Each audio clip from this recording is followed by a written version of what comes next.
The Grand Council Chamber on Veth Prime was one of the most beautiful places in the known galaxy. Its ceiling stretched so high that clouds sometimes formed near the top.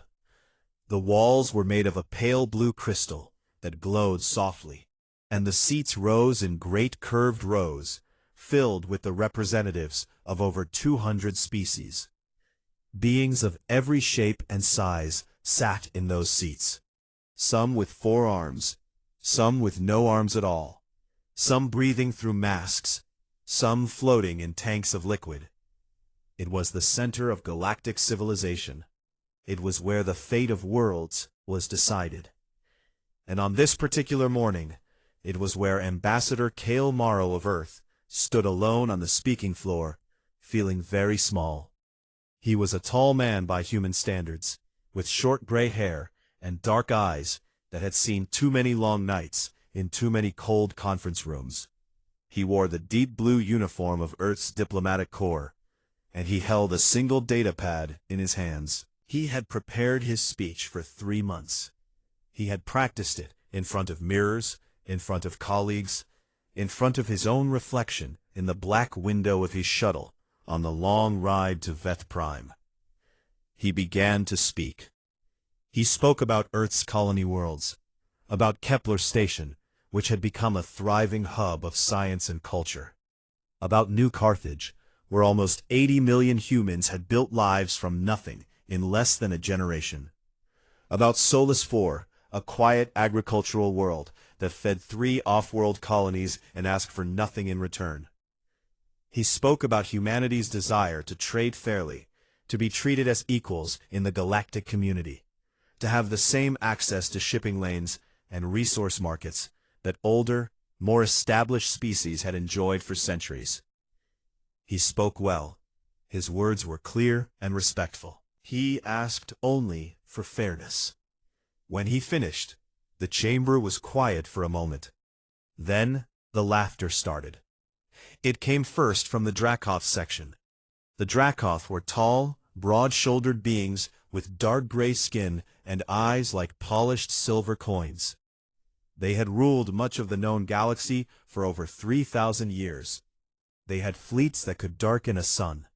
They had crushed 17 civilizations that had dared to stand against them, and they wore that history like a crown. Their lead representative, Councillor Vreth, stood up slowly. He was old even by Dracoth standards, and he moved with the kind of ease that came from never having been afraid of anything. He looked at Morrow the way a man might look at an insect that had wandered onto his dinner table. "The human speaks of fairness," Vreth said, and his translator made his voice low and smooth.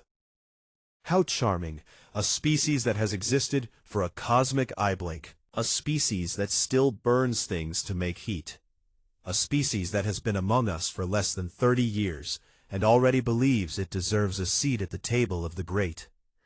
More laughter, from the Chilari section, from the Scrath benches, even from a few of the smaller species who laughed not because they found it funny, but because they were afraid not to. Morrow stood still. He did not look away from Vreth. "You are children," Vreth continued, "and children do not make demands of their elders. You will take whatever terms are offered to you, and you will be grateful for them. That is the way of things. That has always been the way of things." He sat back down. Several other councillors nodded. The matter, as far as they were concerned, was finished. Morrow lowered his datapad. He looked around the chamber slowly, taking in each section, each species, each face that was turned toward him, with amusement or indifference or simple disinterest. He held the silence for a long moment. Then he said quietly, "Remember this day, because we will." He turned and walked out.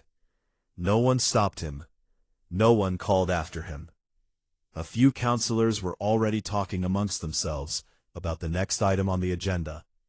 Within an hour, most of them had forgotten Kale Morrow's name.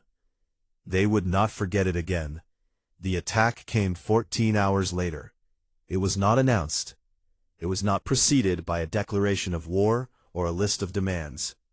3 Dracoth battle groups, each one larger than any fleet humanity had ever built, dropped out of faster-than-light travel at the edges of 3 separate human star systems at almost exactly the same moment. Kepler Station never had a chance to send a full distress signal. The orbital platforms were destroyed in the first 12 minutes. The settlements on the surface below were hit with kinetic impactors. Enormous metal rods dropped from orbit at tremendous speed, each one hitting with more force than any bomb. The strikes were precise. They were thorough. They were designed not just to destroy, but to send a message. New Carthage lasted a little longer. Their planetary defense grid managed to shoot down 17 incoming projectiles before it was overwhelmed. The humans on the ground ran. Some of them tried to fight. None of it mattered. The Dracoth did not slow down. Solace 4 was the quietest. There were no military installations there, no defense grid worth speaking of, no soldiers, just farms and towns and people who had come to a distant world to grow food and raise families. The Dracoth destroyed it anyway. By the time the emergency broadcasts reached Earth, 412 million people were dead. The Galactic Council received full reports within 6 hours. High-resolution footage of the strikes, population counts, casualty estimates, evidence, clear and undeniable, that the Dracoth had committed an act of mass murder against a Council member species without provocation. The Council met in emergency session. They talked for 9 hours. They issued no condemnation. They imposed no sanctions. They sent no ships. They passed a resolution calling for dialogue and restraint, which said everything about who they were afraid of, and nothing about what was right. The Dracoth representative did not even bother to attend the session. He sent a junior aide, who sat quietly and read a book on his datapad for most of the meeting. On Earth, the news hit like a physical blow. People stopped in the streets when the broadcasts came through. They stood in shops and offices and living rooms and watched the footage in silence. Some wept. Some could not move. Parents held their children without knowing what to say. In the homes of people who had family on the colony worlds, the silence was a different kind of silence. The kind that comes when a person realizes the person they are waiting for a call from is never going to call. But something else happened too, underneath the grief. Something quieter and far more dangerous. In the offices of Earth's military high command, lights burned through the night. In the research facilities buried under the mountains of 3 different continents, scientists were called back from leave. In the shipyards at the edge of Earth's orbit, and on the Moon, and in the asteroid belt, shift schedules were quietly changed so that work never stopped. No speeches were made. No broadcasts were sent to the Dracoth. No angry messages were delivered to the Galactic Council. Earth's diplomatic channels went still. Ambassador Morrow sat alone in his office on Veth Prime and stared at a photograph on his desk. It was a picture of New Carthage taken from orbit, the kind of promotional image used in colony brochures, showing green valleys and silver rivers and a city rising on a hillside in the early morning light. It was a beautiful picture. The city in it no longer existed. He stared at it for a long time. Then he put it in his pocket and began making calls. Not diplomatic calls, not protests or petitions or requests for meetings. Something else entirely. The galaxy, had it been paying attention, might have noticed. It might have seen the quiet that had settled over humanity and understood what that quiet meant. Other species, when they were hurt, cried out. They begged for help, or they trembled, or they raged loudly and openly until the rage burned itself out. Humans went quiet. And the ones who knew humans best, there were very few of them in the galaxy, knew that a quiet human was not a defeated human. A quiet human was a human who had already decided what they were going to do. A human who was simply waiting for the right moment. The Dracoth did not know this. They would learn. 18 months passed. In that time, The galaxy moved on. That was the nature of the galaxy. It was large, and it was old, and it had seen terrible things before.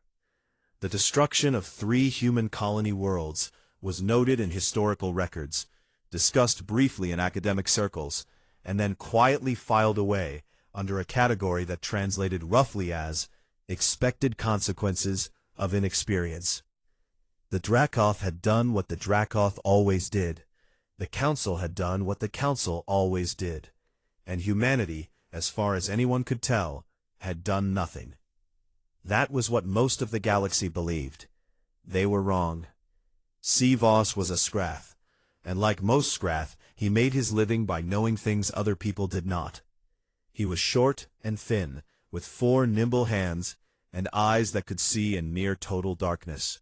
He traded in information. Who was building what? Who was buying from whom? Which governments were secretly talking to which other governments? Which species was developing which new technology? Information was a commodity like any other, and Voss was very good at collecting it. He had been watching humanity for about a year when he first started to feel uneasy. It had started with small things. Human trade ships stopped appearing on their usual routes. Human diplomatic channels went quiet. The handful of human representatives still on Veth Prime stopped attending council functions, stopped sending messages, stopped doing anything that was visible or traceable.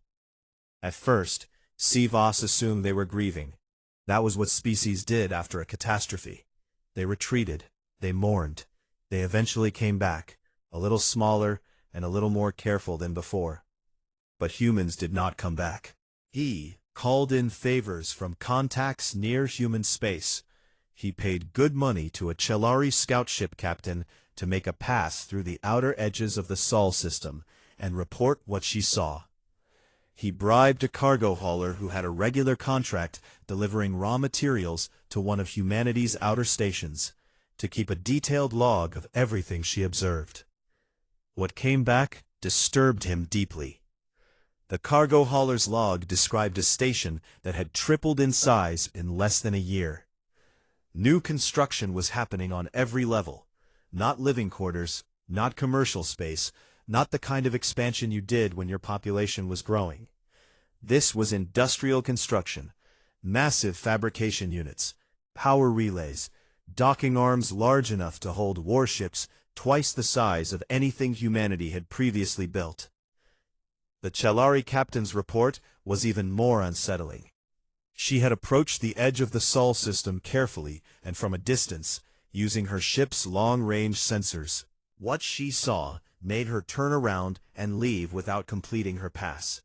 She described in her report to Voss a construction activity so large and so coordinated that it looked less like a civilization building things and more like a civilization that had become one single enormous machine with one single purpose. She described shipyard platforms stretched across hundreds of thousands of kilometers of orbital space. She described energy signatures consistent with weapons testing on the far side of Earth's moon. She described supply convoys moving in and out of the system in a constant stream, day and night, without pause. She also noted, and this was the part that stayed with Voss long after he had read her report, that she had not detected a single civilian vessel in the entire system. No trade ships, no passenger liners, no private craft of any kind. Only military and industrial traffic. An entire civilization's economy pointed in one direction. Voss sat with that information for 3 days before he decided what to do with it. He considered selling it to the Dracoth. He considered bringing it to the Galactic Council. In the end, he did neither. He had been in the information business long enough to know when something was too dangerous to touch. He filed the reports in a private encrypted drive, told no one, and began quietly moving his most valuable assets out of systems that were close to Dracoth space. He was one of very few people in the galaxy who understood what was coming. Inside human space, the change had happened fast. Within 2 weeks of the attack on the colony worlds, the Earth government had passed what was simply called the Emergency Directive. It was a short document. It did not use emotional language. It did not speak of revenge, or justice, or the memory of the dead. It spoke only of objectives and resources and timelines. Every major industry on Earth, and its remaining colonies, was brought under unified military direction. Every research program that was not directly related to the war effort was suspended. Every shipyard was converted or expanded. Every factory that could be adapted to produce war materials was adapted. People did not protest this. That surprised some outside observers, the few who were paying attention. Other species, when their governments made such sweeping demands of them, tended to push back. There were complaints, at minimum. There were often protests, sometimes riots. Individual freedom was something most intelligent species held onto tightly, even in crisis. Humans handed it over willingly, not because they were forced, not because they did not value their freedom, but because 412 million of their people were dead, and every human being alive understood, without being told, that this was not a moment for argument. There would be time for argument later. There would be time for everything later. Right now, there was only one thing that mattered. The engineers worked in shifts that never ended. The scientists who had spent their careers studying peaceful applications of physics found themselves in rooms full of military planners, being asked very different kinds of questions. Weapons that had existed only in theoretical papers were tested, refined, and put into production. Technologies reverse-engineered from the weapon signatures of the Dracoth attack were studied with cold precision. Every weakness that could be found was catalogued. Every advantage that could be built was built. A young weapons engineer named Dara Osei worked for 14 months without a single day off. She slept 4 hours a night on a cot in her lab. She ate whatever was brought to her. She was not exceptional in this. Almost everyone around her was doing the same. She did not think of herself as a soldier. She thought of herself as someone who had a job to finish. Her brother had been on Kepler's station. She had not allowed herself to grieve yet. She had decided, without speaking it aloud to anyone, that she would grieve when the job was done. There were millions of humans like Dara Osei. That was the thing about humans that the rest of the galaxy had never understood and had never thought to study. Other species had soldiers. Other species had warriors and heroes and brave individuals who were willing to sacrifice themselves for a cause. But humanity had something rarer and far more frightening. It had the ability to turn an entire civilization into a weapon. Not through tyranny, not through fear, but through something that looked almost like patience. A collective, quiet, burning determination that did not flicker and did not fade. At the end of 18 months, the fleet was ready. It was not beautiful. It had not been designed to be. The ships were angular and dark and built with one purpose in mind. They carried weapons that had never been used in combat before. They were crewed by people who had been training every single day for over a year. People who had memorized every piece of available intelligence on Dracoth military formations, response times, communication frequencies, and tactical doctrine. There were thousands of them. They moved out of the Sol system in the early hours of a Tuesday morning, Earth time, with no announcement and no broadcast. No declaration of war was sent. Humanity had already said everything it was going to say. Ambassador Morrow had said it 18 months ago, in a chamber full of beings who had laughed at him. Remember this day. The fleet remembered. The first sign that something was wrong came from the Dracoth border outpost at the edge of the Keth system. It stopped sending its routine status signal on a Wednesday. This happened sometimes. Equipment failed, solar interference disrupted transmissions, junior officers forgot to file their reports on time. The Dracoth Communication Center on Vreth Prime logged it as a technical issue and sent an automated prompt requesting confirmation of status. No confirmation came. On Thursday, 2 more outposts in the same region went silent. Then, on Friday morning, an entire patrol fleet of 40 warships that had been conducting a standard sweep of the border zone failed to report in. By Friday evening, 3 space stations, 2 garrison worlds, and everything in between had gone completely dark. 200 warships, 14 occupied worlds, gone from all sensors and all communication channels in less than 72 hours. General Varric, the senior Dracoth military commander for the Eastern Frontier, stared at the star map in his command center and felt something he had not felt in a very long time. He was not quite afraid. The Dracoth did not frighten easily, but he was deeply, profoundly unsettled. In 40 years of military service, he had never seen anything like this. Piracy didn't move this fast. A systems failure didn't spread like this. This was something else. He sent 3 scout ships to investigate. None of them came back. He sent a full battle group, 20 heavy warships, with the best sensor equipment the Dracoth military possessed. They reached the outer edge of the affected zone and began their sweep. Their last transmission described a debris field where one of the garrison worlds had been. They described wreckage spread across several million kilometers of space, still warm on the thermal sensors. They said the wreckage pattern was consistent with a coordinated, high-velocity weapon strike. Not a single large weapon, but many smaller, very fast, very precise ones, fired from multiple positions simultaneously. Then they too went silent.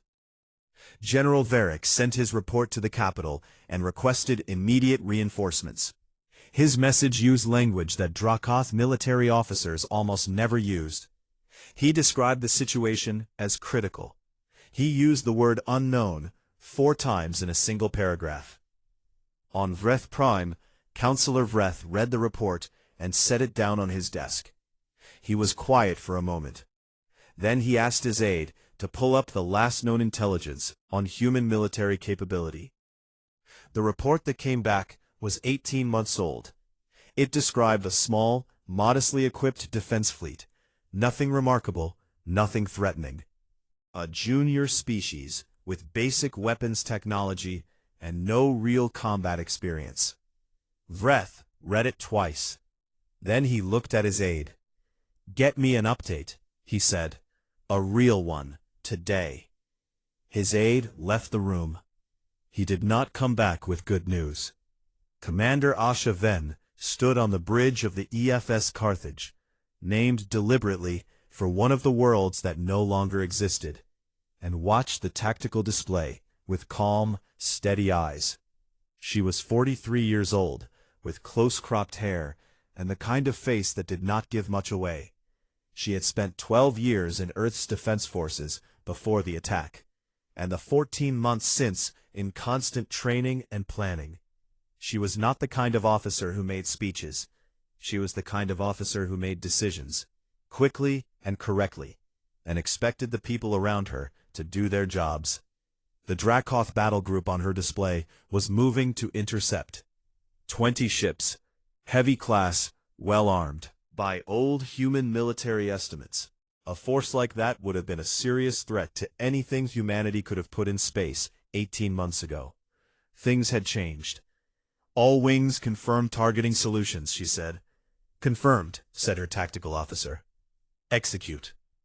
What followed was not a battle in the traditional sense.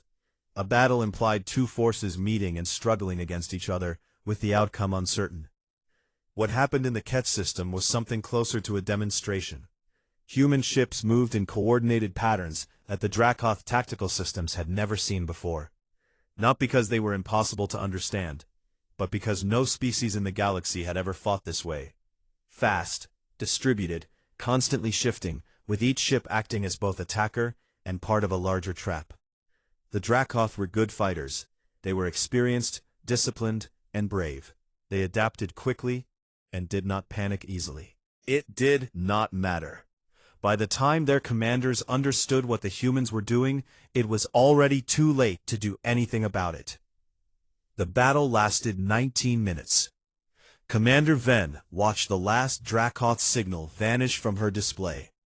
She noted the time in the ship's log, as she noted every significant event, precisely without editorial comment. Then she turned to her communications officer. "Send the next wave in," she said. "We move on schedule." The Dracoth Empire launched 3 major counteroffensives over the following 6 weeks.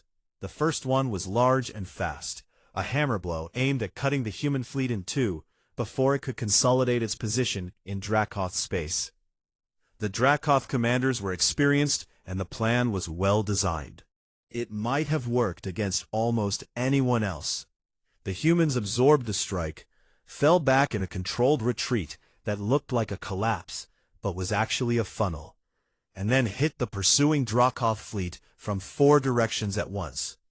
Human losses were significant. The Dracoth losses were devastating. The counteroffensive ended in 48 hours. The second counteroffensive targeted human supply lines. It succeeded in destroying 2 supply convoys and damaged 3 support vessels. Humanity simply replaced them and kept moving. The Dracoth planners who had designed the operation spent 3 days waiting for the human advance to slow down. It did not slow down. The third counteroffensive was the Dracoth's most desperate and most creative effort. It involved a coordinated strike using their most powerful weapons platform, a station the size of a small moon. It was the weapon that had made the Dracoth feared for centuries. No enemy had ever survived a direct strike from it. The humans had known about it for 14 months. They had specifically designed a response to it. The station was destroyed before it could fire. After that, the counteroffensive stopped. Across the galaxy, the news spread in fragments, garbled transmissions, second-hand reports from traders operating near the edges of Dracoth space. A few pieces of footage, grainy and incomplete, that somehow made it out through the communications blackout and were picked up by alien news services. The Galactic Council convened its 3rd emergency session in 6 weeks. The chamber was fuller than it had been in years. Every species had sent its senior representatives. Even the Veyun, the oldest species in the council, beings who had watched civilizations come and go for 10,000 years, had sent their elder to attend in person, which they had not done in over a century. The reports on the floor were nearly impossible to believe. 60% of the Dracoth Empire's frontier systems had been destroyed or captured. The Dracoth home fleet, the largest and most powerful concentration of warships in the known galaxy, had engaged the humans twice and been forced to retreat both times. Human forces were now inside the core systems of the Dracoth Empire, moving steadily, losing ships and replacing them, taking losses and pushing forward, not slowing down, not ever slowing down. The Chelari representative sat in his seat and said nothing for most of the session. He had laughed in that chamber 18 months ago. He was not laughing now. He was thinking about the human ambassador who had stood on the speaking floor below, small and alone, and said 4 words before he left. "Remember this day." He remembered it. He had a feeling everyone in the galaxy was about to. The Dracoth homeworld had never been touched by war. In 3,000 years of military dominance, no enemy fleet had ever reached Vreth Prime. It was the heart of the Empire, the seat of the High Council, the world where Dracoth civilization had begun and from which it had spread across dozens of star systems. Its orbital defenses were the most powerful ever built. Its home fleet was the largest and most experienced in the known galaxy. It had stood untouched through every conflict the Dracoth had ever fought, and that safety had become part of the Dracoth identity, a quiet, deep certainty that no matter what happened out in the dark edges of the galaxy, home was safe. That certainty ended on a gray morning, when the early warning systems lit up and showed on every screen and every command center on the planet, a human fleet dropping out of faster-than-light travel at the edge of the Vreth system. It was larger than anything that Dracoth had seen in one place, and it was not stopping. Commander Ven did not hurry. That was one of the things her crew had come to understand about her over the long months of the campaign. She never hurried, because hurrying implied uncertainty, and she was not uncertain. She gave her orders in the same even tone she always used, and the fleet moved in the same coordinated, methodical way it always moved. The home fleet came out to meet them. It was impressive. Even now, even after the losses the Dracoth had taken over the past months.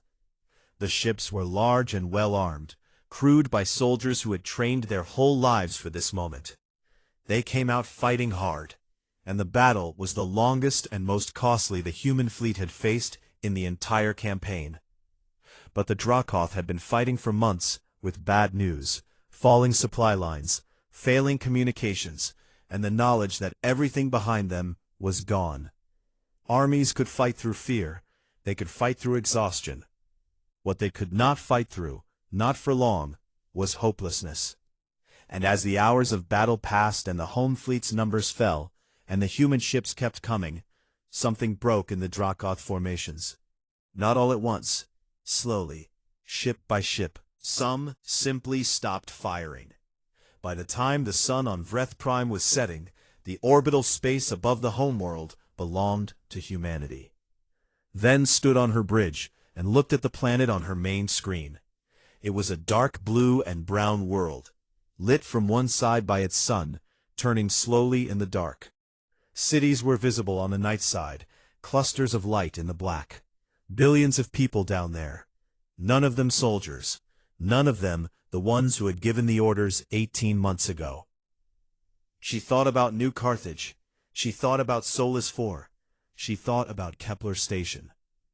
Then she opened a communication channel to Earth Command and reported that the Vreth system was secured. She waited for her orders. On Veth Prime, the Galactic Council had been in continuous session for 11 days. It was unlike any council session in living memory. Normally, the chamber had a certain controlled formality to it. Representatives spoke in turns, motions were filed, votes were taken, and everyone went home.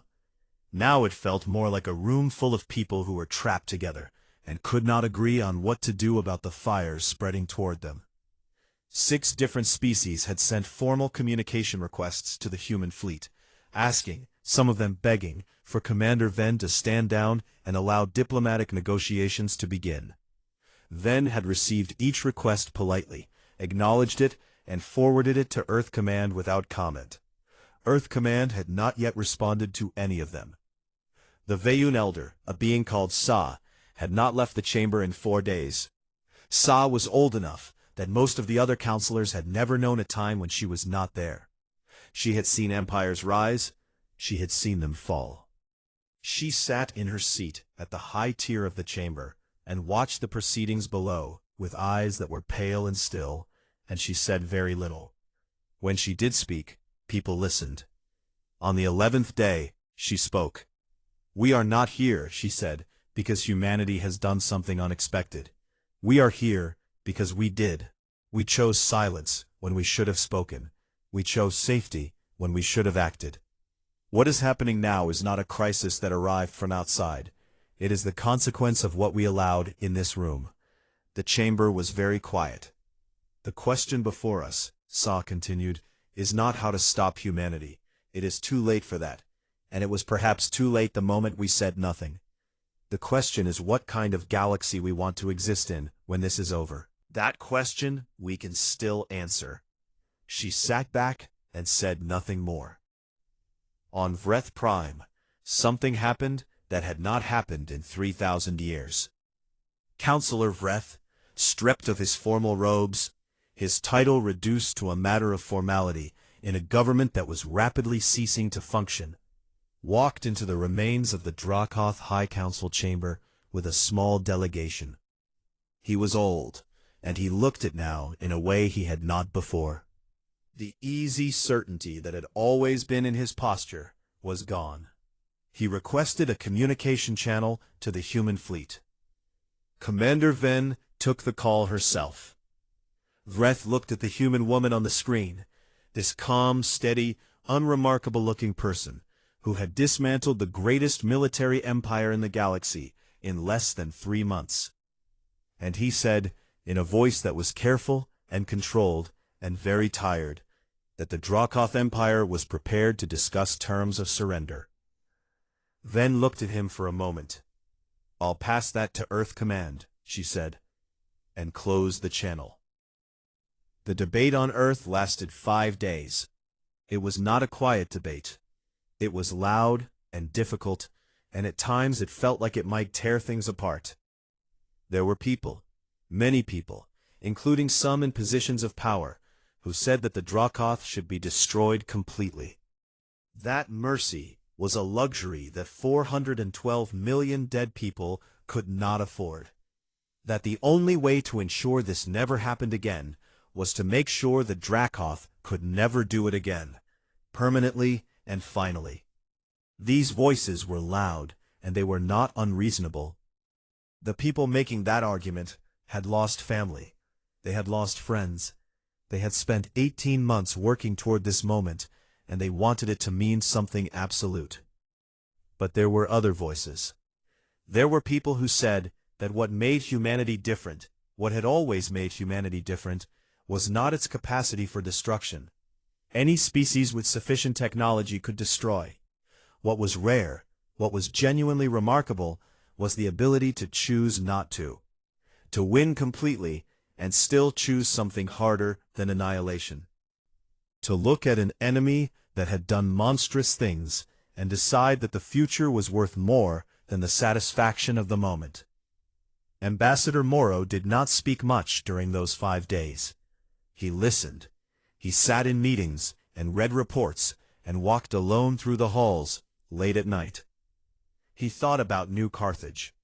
He thought about what he wanted the history books to say about humanity. Not about what humanity was capable of, but about what humanity had chosen to be when it had every option available to it. On the 5th day, he asked to address the assembly.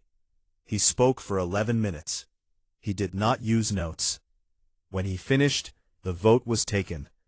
Earth Command sent its reply to Commander Ven. She read it on her bridge. Standing alone, the planet of Reth Prime, still turning slowly on her main screen. She read it twice. Then she nodded once, to no one in particular, and began issuing orders for the fleet to hold position. The next step did not belong to the military. It belonged to one man, in a blue diplomatic uniform, carrying a single data pad. Cale Morrow was already on his way to Veth Prime. The Grand Council chamber on Veth Prime was full in a way it had never been before. Every seat was taken. Every species in the known galaxy had sent its senior representative, and most had sent more than one. The pale blue crystal walls that lined the chamber were the same as they had always been, glowing softly in the overhead light, indifferent to the history being made beneath them. The ceiling stretched up into shadow. The air was thick with the sounds of different species breathing in different ways, shifting in their seats, speaking in low voices to their aides. Then the doors at the far end of the chamber floor opened, and Cale Morrow walked in, and the room went completely silent. He looked older. That was the first thing many of the representatives noticed, the ones who had been there the last time he stood on that floor, 18 months ago. His hair was grayer. His face was harder. There were lines around his eyes that had not been there before. He still wore the deep blue uniform of Earth's diplomatic corps, pressed and clean, and he still walked the same way he always had, straight-backed, unhurried, without looking at the crowd around him. He stopped in the center of the speaking floor and stood there for a moment. He did not smile.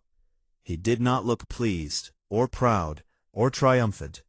He looked like a man who had a job to do and intended to do it well. He began to speak. His voice was even and clear, and it carried easily through the chamber without him needing to raise it.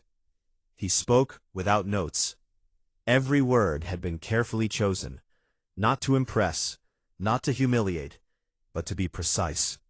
When a thing needed to be said plainly, he said it plainly. He did not dress anything up.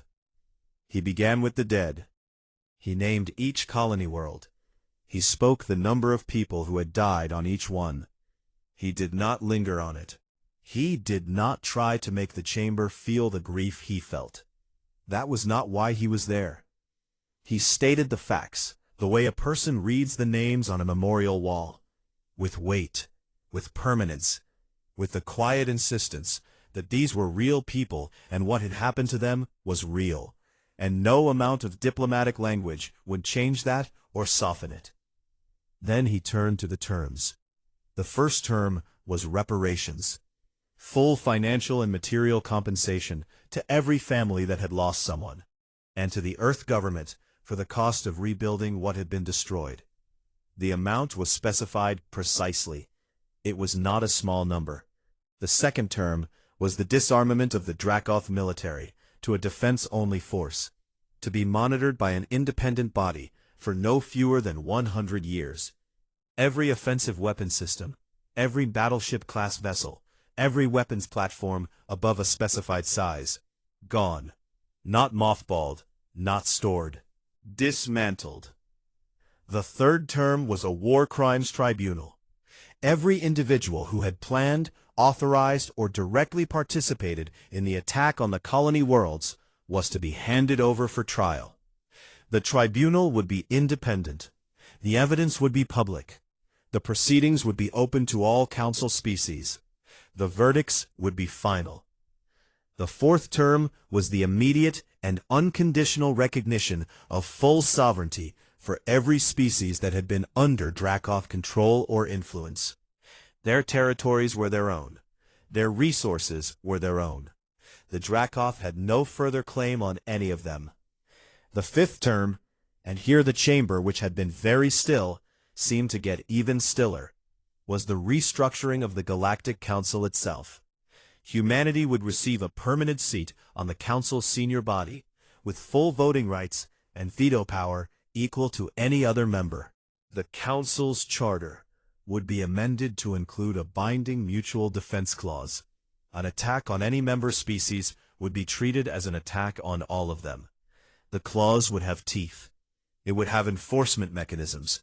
It would not be a piece of paper that meant nothing when it was inconvenient. Morrow paused after the fifth term. He let it sit in the air for a moment. Then he looked up from the floor, and he looked directly at the gallery, not at the Dracoth section, but at the others, at the Chalari, at the Scrath, at the small species, the middle species, the ones who had sat in their seats and said nothing and done nothing while 3 colony worlds burned and 412 million people died. He looked at them the way a person looks at someone they have decided to hold responsible. These terms, he said, are not offered for debate. They are not a starting position for negotiation.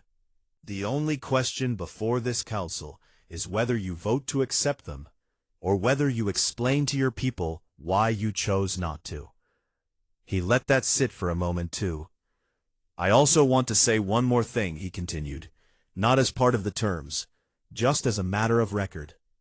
He looked around the chamber slowly, and his voice was quieter now, though it still carried perfectly.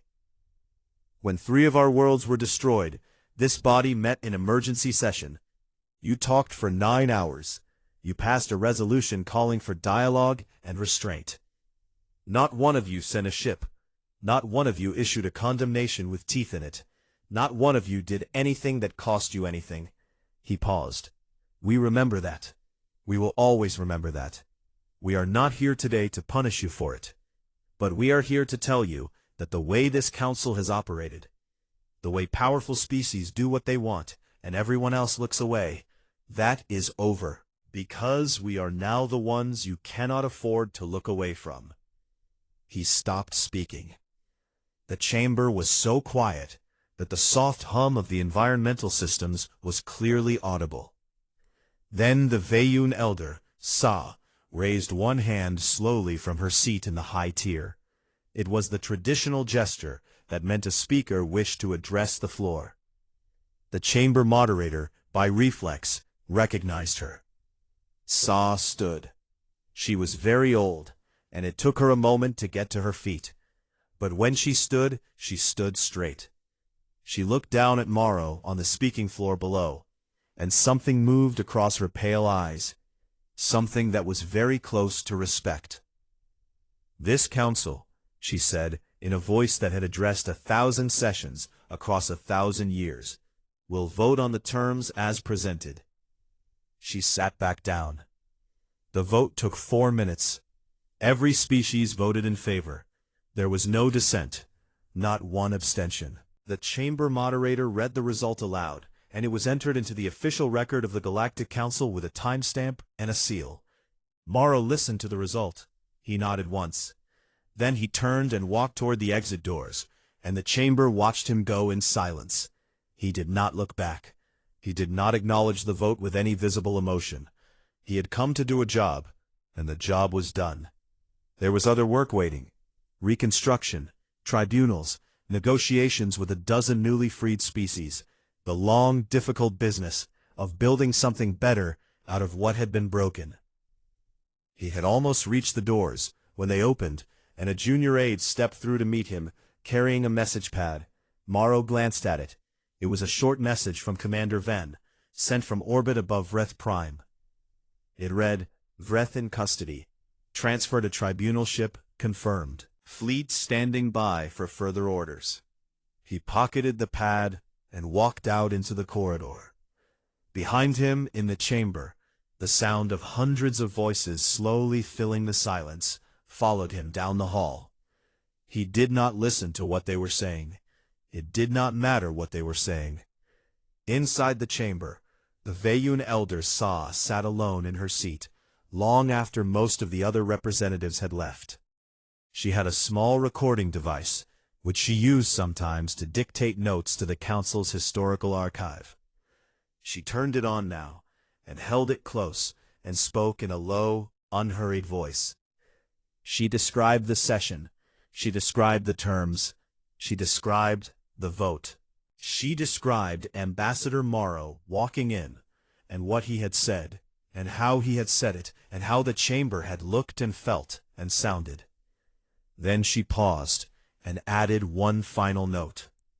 She said, for the record, that she had been attending sessions of the Galactic Council for longer than most species in the galaxy had possessed spaceflight. She said she had seen many things in that time. Empires built and fallen, species that had seemed invincible, turning to dust. Civilizations that had barely existed, rising to become things no one had predicted. She said that in all that time, she had learned one lesson more reliably than any other. "Do not," she said quietly into the recording device, "provoke humans." She clicked the device off, and sat for another long moment in the empty chamber, in the soft blue light, listening to the hum of a galaxy that was already, slowly, beginning to change.